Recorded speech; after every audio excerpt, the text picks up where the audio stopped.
Kryeministri Rama në një nga grupet e Partisë Socialiste ka bërë një reagim duke u kërkuar kandidatëve që të kenë kujdes dhe të mos hapin zyra në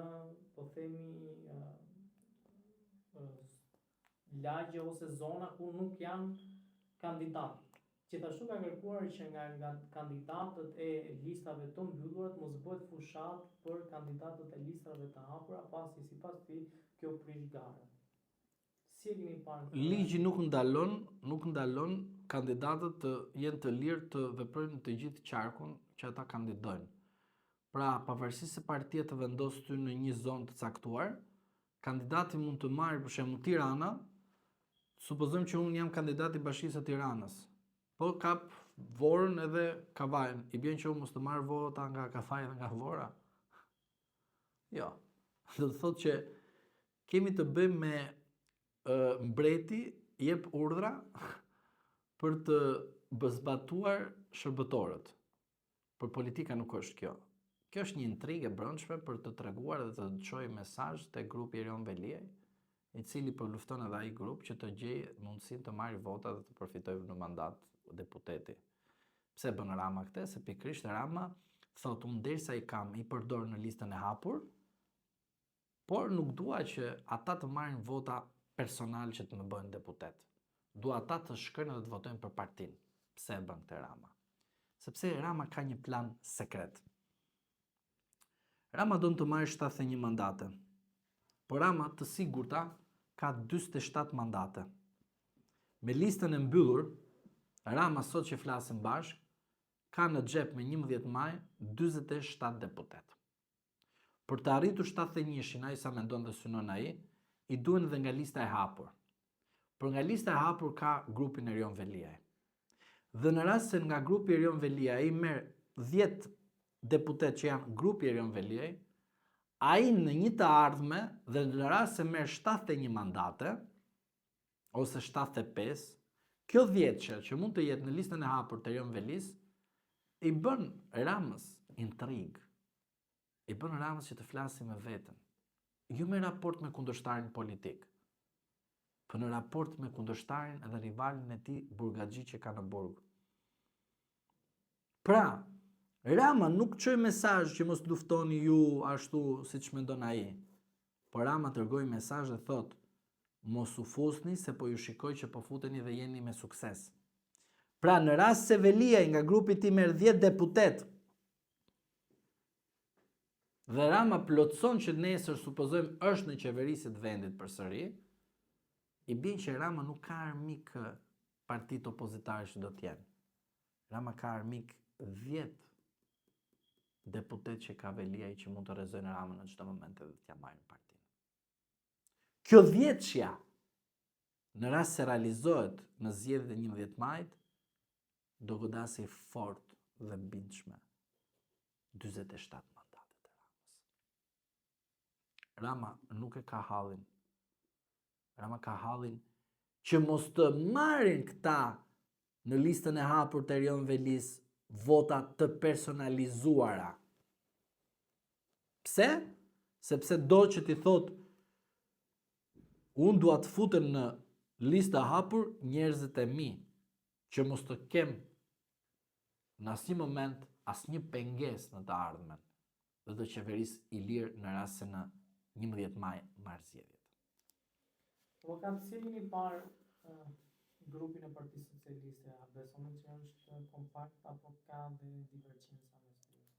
Unë besoj se grupi Partisë Socialiste është i përçarë dhe ka intriga të brendshme, të paimagjinueshme, jo vetëm në aspektin e drejtësisë, por edhe në aspektin personal dhe do të thoja edhe politik në daljet publike dhe shikoj qartësi që ata nuk dinë më të gjejnë në fjalorin e gjuhës shqipe në libra të cilët kanë lexuar, që na sjellin disa prradh nëpër studio televizive, nuk kanë më çfarë të thojnë dhe kanë nëpërmjet intrigës së tyre kanë shkuar duke na intriguar neve, se do na çojnë në BE.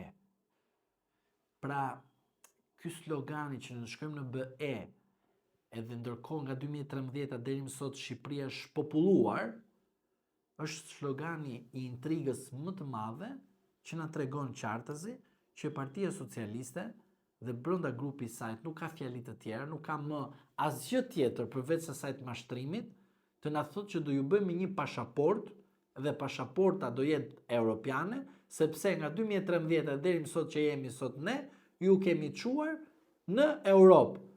Pra me dhunë, me shpopullim, me masakrim, me të gjitha këto dhe tani çfarë na thënë? Fatura është BE-ja. Dhe kjo tregon Qartazi që intriga e brendshme është vetëm thjesht për karrikën e deputetit dhe nuk besoj se është intriga ose më mirë puna e tyre për të marrë pushtetin. Nuk e besojnë ata që marrja e pushtetit do jetë shumë e lehtë. Do jetë e pabesueshme për ata në rast se pushteti merret, sepse ka dhe një intrigë tjetër që është po brenda Partisë Socialiste. Dhe intriga është kjo, në rast se Rama merr mandatin e 4, SPAK-u nuk ekziston më të. Nuk ekziston më. Pse nuk ekziston më? Sepse arrestimet, procedimet, majtas djathtas ishin thjesht sa për të ndihmuar Ramën për të marrë mandatin e 4. Dhe intriga është po e brendshme se në rast se Rama ndihmohet për mandatin e 4 nga SPAK-u, ashtu siç rezultatet tregojnë Qartazi që bëhet kjo gjë, punohet për këtë punë, atëre Rama do ketë mundësi të përdori drejtsinë e tij të godasi çdo deputet nga grupi parlamentar. Për çfarë do lloj gjëje? Një rast tjetër që është gjëja më e mirë që bën prokurorët. Do të kapet një prokuror me ty? Po. Vepra penale, pastrimi produkteve të veprës penale. Është një ndër veprat të cilët nuk parashkohet. E di që do të thotë kjo? Lodhje. Një procedim i padrejt, i cili kërkon shumë vite derisa të vijë aty ku duhet e drejta. Dhe prandaj duhet avokat. Unë si avokat nuk mund të paragjykoj ty a je kriminal apo ai dut. Nuk mund të paragjykoj ty a ke vrarë dikur edhe ke mbaruar sapet me drejtësinë. Prandaj kjo është një intrigë e brendshme, është një intrigë shoqërore e cila na jep ne që të fillojmë të paragjykojmë pse ti je avokat, pse ti je politikan, pse ti je me Partinë Socialiste, pse ti je me Partinë Demokratike, pse duhet të ndodhë kjo gjë? Se pikrisht duhet që njerëz të cilët janë të paaft të futen dhe të përfitojnë benefite dhe të jenë në krye të vendit, sepse të aftët e kuptojnë që situata nuk është ashtu mirë, ai i cili është i paaft thotë më mirë mbush partisë 300 veta në listë, bëj sikur do bëjmë ndryshimi, vjen ndryshimi, vjen momenti që bëhet ndryshimi, vjen karrika dhe harrojmë momentin e ndryshimit. Prandaj, brenda Partisë Socialiste ekziston goditja, ekzistojnë dhe viktimat. Dhe unë jam i mendimit që viktimat politikë në Partinë Socialiste do të shfaqen kur Partia Socialiste të iki nga pushteti. Dhe një këshill shumë pozitive për socialistët është në rast se doni Partinë Socialiste të shikoni petalet dhe të shikoni edhe godinën, qëndroni në një gatishmëri duke ndihmuar Partinë Socialiste duke mos e votuar në këto zgjedhje. Në rast se doni të shkërmoqni Partinë Socialiste, ta dëmtoni dhe ta çoni në kazanin e plerave, shkoni, bëni atë që mendoni, po pasojat do të jenë shumë të rënda. Po prandaj është mesazhi shumë i qartë. Nga ky mesazh duhet kuptoni edhe ju Qartazi që e gjithë situata që është krijuar është e tillë që secila palë t'i bëj palës tjetër gjëvënia. Dhe duke qenë në këto kushte, unë jam i bindur, është një lojë e mirë organizuar, e mirë funksionuar, duke bërë sikur ka viktima, po në realitet ka një situatë e cila nuk ka, nuk merr, nuk është çështje viktimash. Po është çështje gjëvënie, është çështje Qartazi dhe e pastër për mendimin tim. Qëndrueshmëria në institucionin që është Qartazi të prokurorisë, prokurorët të jenë edhe pas 9 viteve të jenë përsëri atje, të dalin në pension nga ajo detyrë. Dhe kjo është betejë që luhet në këto zgjedhje. Kërkohet një marrëveshje e mirëfillt që të garantoj që Altin Dumani e të tjerë të jenë prokuror derisa dalin në pension. Dhe reforma në drejtësi që u vendos dhe u përbetua ndërkombëtarët është dhe diçka tjetër. Po rasti që pas arrestimit të Erion Velis, zoti Bani, zoti Dumani bërën një takim, një konferencë me ambasadorin e delegacionit të Bashkimit Evropian në Shqipëri. Po ku janë Shtetet e Bashkuara të Amerikës? Po rasti tjetër i krimeve zgjedhore që u bë një takim në ambasadën britanike në Tiranë. Mos valle Spaku po harron rrugën e Elbasanit dhe po shkon në rrugën e bllokut të ambasadave. Për shkak se erdhi Trumpi dhe nuk kanë mërë linjën që duhet kishin përpara. Çfarë do të thotë kjo gjë? Do të thotë negocimi i tyre për shpëtimin e tyre.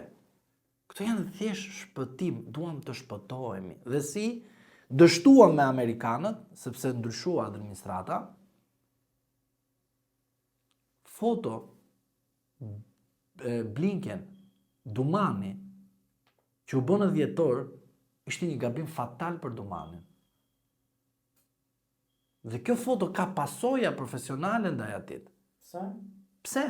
Sepse asnjë Amerikan trumpist nuk do besoj shifrat e Dumanit. Rasti tjetër. Për fakt amerikanët u rikthyer. Trumpi nuk janë rikthyer fare. Ta janë thjesht për më bërë si kjo loja tjetër. Këta po rikthehen, ata tjetër na përgjojnë, na u futën të aparatorizuar dhe fund fare ne dyshojmë që ekziston një goditje, na kanë futur, na s'janë futur, kanë përgjuar prokuror. Kjo është lojë. Nuk kanë ardhur amerikanë dhe nuk do vinë kurrë amerikanë derisa Trumpi ka thënë qartazi çfarë do të bëjë me lekët e takspaguesve amerikanë. Por ajo çfarë tregon qartazi? Që Spaku ka humbur mbështetjen e partnerëve të Partisë Demokratike Amerikane. Sepse zonja Yuri Kim u bë zëvendës sekretare e Partisë Demokratike Amerikane. Dhe jo ashtu siç e themi administratore e Departamentit Amerikan të Shtetit, që vjen nga, si themi, në punësit civil, ka një status tjetër. Prandaj që mos ngatrohemi, zoti Dumani kërkon një mbështetje, një përkraje ndërkombëtare që nesër të ketë mundësinë edhe të marrë dhe azil. Pse? Se jemi në Shqipëri. Jemi në Shqipëri dhe nuk mund të sillet kurrë nga ligjvëndësi ynë një reformë tjetër në drejtësi, ku ajo e cila kaloi është kjo që po shikojmë. Pse kur ti thua që okay, reformën e bërëm nga rruga e Elbasanit, tani duhet të bësh një reformë tjetër që kalon nga rruga e bllokut të ambasadave. Pse duhet të ndodhi kjo? Logjika e thjeshtë të sjell në vëmendje vetëm diçka, shpëtimin. Aktorët politik dhe aktorët juridik, pra drejtësisë, janë në kulmin e vetë shpëtimit. Janë të pamundur të gjejnë një gomardare të shëndetshme shpëtimi nga legjislacioni jon, nga kushtetuta jon, që të zbatojnë ligjin me korrektësi, dhe janë futur në rrugë apo birruca marrëveshjes. Dhe kjo është një marrëveshje e qartë. Dhe dikush përfiton nga kjo marrëveshje midis Spakut. Përfiton ikën amerikanët. Përfiton ambasada britanike në Shqipëri. Pra britanikët, anglezët përfitojnë dhe i lumt sepse ne arrim të japim këto benefite. Se pikërisht është ky mentaliteti i prodhuar. Pra, ambasada amerikane iku, ndërsa ambasada britanike e ke në Shqipëri për 4 vite të ardhshme. Drejti Klapa i ka denoncuar në Spak Agon Shenën. Si keni parë këtë denoncim? Ky denoncim për mendimin tim është denoncim politik dhe jo juridik. Avokati ka për detyrë të punojë dhe në punën e tij nuk kërkon dëshmi penaliteti nga klienti, sepse pikërisht avokati mund të marrë edhe shejtanin, edhe shenjtorin në shërbim për shkak se e drejta është që jep drejtësia dhe nuk e jep një kontratë ose përfaqësimi. Por fal që ndërpres avokat, në momentin që avokati që mund të punojë edhe për një, po themi që ka bërë një vepër penale, është një, po themi, në konflikt me misionin që ka një politikan që duhet të jetë gjithmonë i ndershëm dhe të bëjë punë dhe të ka një vullnet, pra të mos jetë që të ketë marrë lek, po themi, edhe nga njerëz për cilët ka pas raste korrupsioni, ka pas raste konflikti interesi, ka pas raste, po themi, vepra penale të rënda. Po. Konfliktin e interesit ta lëmë një anë tani, të merremi me rastin e të qenurit avokat dhe nesër politikan. Në rast se unë do dija që nesër do bëm politikan, i bie që unë duhet të shkoj të shuaj gjithë historikun tim nga dita ku kam marrë klient, edhe të kthem nga e para të them fal, prishim vendimin gjyqësor sepse unë tani do shkoj të kandidoj. Ju lutem, të futemi në aspektin serioz dhe të them gjërat ashtu siç janë. Një avokat mbron dhe përfaqëson çdo palë që vjen edhe i treket në dyert e veta. Nuk mund unë të refuzoj një person i cili kërkon që të jetë klient dhe të lidhim një marrëdhënie kontraktuale. Pse duhet të refuzoj unë diçka? Si për shembull, për shkak se nesër supozojmë unë marr pjesë në politik, çfarë do të thotë që unë tani kush klient vjen, i them më sillet dëshminë e penalitetit, ai i përfshirë apo jo ti në krime organizuar apo jo? Mjafton që avokati mos jetë i përfshirë në veprime aktive në krimin organizuar, po jo se përfaqëson avokati në procese penale, civile dhe administrative. Përse përket konfliktit të interesit. Konflikti i interesit është kur në momentin që personat që përfshihen në një marrëdhënie pune, secili duhet të shfaqë dhe deklarojë konfliktin e interesit. Por ligji nuk e specifikon qartësi kush është konflikti i interesit. Pse? Ligji nuk mund të thotë që në rast se unë sot jam beqar dhe nesër për shkak se kam qenë beqar, kam qenë në instancë gjyqësore, ka qenë një person që unë mund nesër ta kem vjerr, dhe pas shumë vitesh unë martohem me vajzën e tij. Pra konflikti i interesit nuk ka lindur kur personi është beqar. Mund të ketë lindur kur personi është martuar. Atëherë po. Këtu, po prap ligji kërkon që subjekti ta deklarojë këtë rast. Dhe nuk besoj që kolegu do të ketë bërë këtë gabim. Dhe nuk e besoj fare unë këtë. Pse të them është politike dhe jo juridike? Sepse qartazi duhet kuptohet diçka. Sheaj nuk e godet lapajn sepse lapaj pas ka një konflikt interesi për avokat, për kriminalët, për këto. Kjo është pikrisht që sheaj po godet lapajn sepse lapaj, me sondazhe që duken, i merr sheajit njerëzit që sheja i do për vota. Çfarë? I merr ishpronarët. Pra, sheja godet lapajn për shkak të së djathtës. Lapaj dhe sheja i thënë që janë të djathtë, unë të them që dyshoj për lapajn që është i djathtë, por për shejaj është e rëndësishme sepse për shejajin është burimi, është kazani, do thoja, për marrë vota të zhgënjyrit nga PD-ja që nuk janë marrë kur me ishpronarët.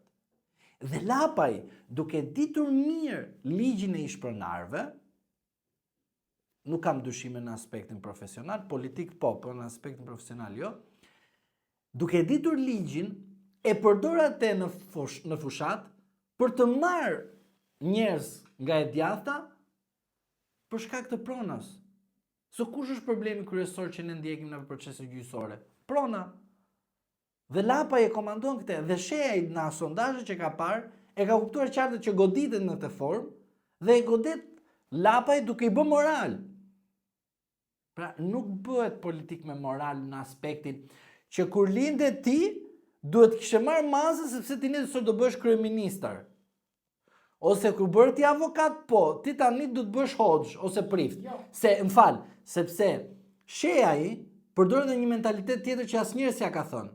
Zotri, zoti Lapaj nuk po bëhet as hoxh, as prift. Më kupton? Pra, do thot që Lapaj është avokat. Dhe si avokat, nuk kemi atë luksin të përzgjedhim ne kë klient të përfaqësojmë. Nuk e kam të përzgjedhësh. Po ajo, zoti Sheha e thot. Sa moral. Nuk ka çështje morali sepse ti është një politikan ku më përpara ti ke mbrojtur një të korruptuar. Edhe një herë po të them zotëri, kjo nuk ka çështje morali, sepse avokati nuk është prift edhe hoxh. Mos u bë politikan. Po nuk ka të bëjë sepse avokati politikani nuk është prift edhe hoxh. Edhe një herë, jo, një sekond. Politika morale. Një sekond, jo, morale në aspektin e ballafaqimit të programeve. Po pse po Sali Berisha ka vdek tjetri me zemër, edhe nuk i ka bërë operacionin mirë, çfarë do të thotë Sali Berisha që ka kriminal që ka ndalë pacienti, ka vdek pacienti në spital? Ose ke ginekolog në parlament edhe i ke ata të cilët i ke dhe kanë vdek gra duke lindur? Çaj bie, ata të ikin nga politika, domethënë. Të ikin nga politika, domethënë. Po ai bankieri që ka dhënë kredi edhe ka marrë kredi edhe nuk ka paguar edhe nuk ka shlyr kredin, çfarë do të thotë? Të ikin nga parlamenti edhe ai. Pa, a jemi me vete apo jo? Unë bitem edhe me zotin Lapaj që bën një gabim fatal, që në vend të thotë zotri, unë nuk jam hoxhë dhe prift, nuk jam hoxhë dhe prift, edhe prifti dhe hoxha ka mëkate. Edhe prifti dhe hoxha ka mëkate. Pse ku jetojnë ata në botën ku kanë jetuar? Pse ai që është bë prift dhe hoxh, para se të bënte prift dhe hoxh, mendon ti se s'ka bërë mëkate? Ka bërë. Edhe zoti Lapaj, mëkatet politike ka për mendimin tim. Por nuk mundet një europianist që vjen nga Italia të thotë është e pamoralshme.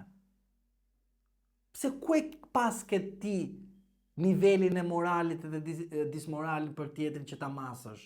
Si e mat? Më jep pak atë kampionin e matjes. Si më thua ti mua unë si avokat duhet të di a klienti im është trafikant apo jo? Po më falë, nuk jam personi që do të ruaj moralin e tjetrit. Dhe angazhimi me politik kërkon për personalitetin e personit. Nuk kërkon çka ka bërë klienti jo ta ka vrarë 30-40 veta. Ti po mbron një kauzë. Pse themi prezumimin e pafajësisë? Dhe kjo rasti i Lapajt dhe Shehajt është qartazi politik, sepse Shehaj ka kuptuar që Lapaj po i merr njerëz nga e djathta dhe Shehaj don si një i djathtë ekstremist, ky është mendimi im për Shehajin, është i djathtë ekstremist dhe i rrezikshëm për stabilitetin e vendit, për arsye sepse ai përdor moralin kur ai nuk duhet ta kishte përdorur në asnjë moment moralin, për shkak se ai është një biznesmen. Konkurenca e shëndetshme nuk nënkupton dhe padrejtësitë. Pra, kur je konkurent, gjithmonë patjetër ka një përqindje të vogël padrejtësie. Po ne nuk merremi me këtë një përqindje të padrejtësisë. Por ne çfarë merremi? Pikrisht me një person i cili është biznesmen dhe është me lek. Po ne nuk i themi se si erdhe ti si biznesmen. A kishe moral ti kur erdhe dhe u bëre biznesmen? Pse ti je miliarder, nuk do të thotë që i ndershëm. Ose biznesmeni ka bërë evazion fiskal. Jo, nuk them për atë. Unë do të them diçka ty.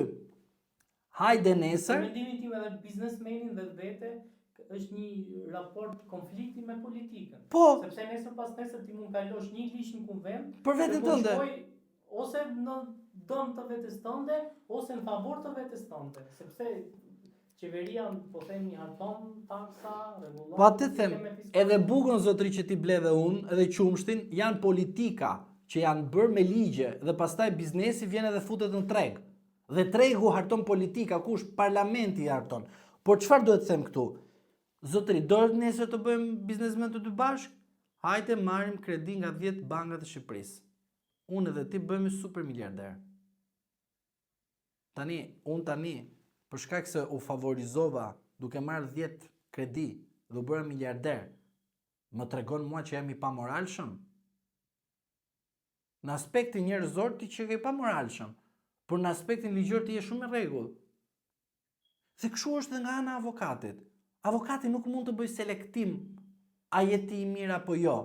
Avokati mberet me materialet dhe të përfaqëson aq sa duhet. Prandaj rasti Lapaj, për mendimin tim, është vetëm politik dhe jo juridik.